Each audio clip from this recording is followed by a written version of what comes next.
जगन्नाथ आज आम जाना HMPV भाइरस विषय में। HMPV फुल फॉर्म होची ह्यूमन मेटा न्यूमो भाइरस।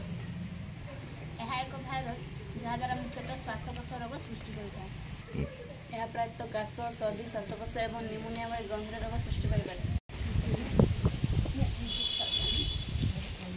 यही भाइरस समस्त वर्ग लोक मान प्रभावित करें किंतु चिकित्सित शिशु वृद्ध लोक और जो मैंने अन्य वर्ग पीड़ित से अधिक विपद रहती।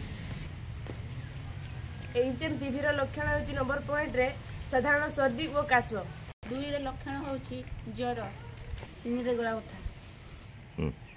4 रे निश्वास प्रश्वास कष्ट अनुभव हुए। 5 रे न्यूमोनिया एवं ब्रोंकाइटिस। संक्रमण प्रकार यह मुख्यतः संक्रमित होता व्यक्ति काश बा छिंक द्वारा अन्य व्यक्ति को संक्रमित हो पारे। प्रतिरोध और चिकित्सा हाथ को भल भाव में साबुन धोइबा निहाती जरूरी। संक्रमित व्यक्ति सहित संपर्क दूर भाव रखी कार्य करवा उचित। जनसाधारण स्थान में मास्क पिंधा। ठंडा काश अधिक दिन लगी रही डाक्तर को परामर्श नवा। यही भाइरस कौन निर्दिष्ट औषध नहीं, तेणु लक्षण अनुसार डाक्तर को परामर्श करने उचित। यह केवल शिशु एवं वृद्धों जरूरी। ह्यूमन भाइरस आसी श्वासकोश द्वारा हाथ सफा धोइले रोग दूर हुए। मास्क पिंधा आवश्यक। निज रक्षा सतर्क होगा आम जीवन रक्षा पाई। सावधान होगा रक्षार मार्ग अटे। स्वास्थ्य आपणकर जीवन आपणकर। यही रोग को रोकने यह आमर छोट अभियान।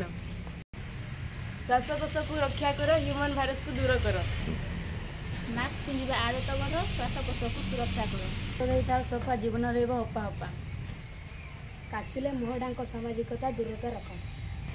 चेतना एवं सतर्कता रहिबा रोग को दूर रखिबा। यही वीडियो लाइक, शेयर, सब्सक्राइब।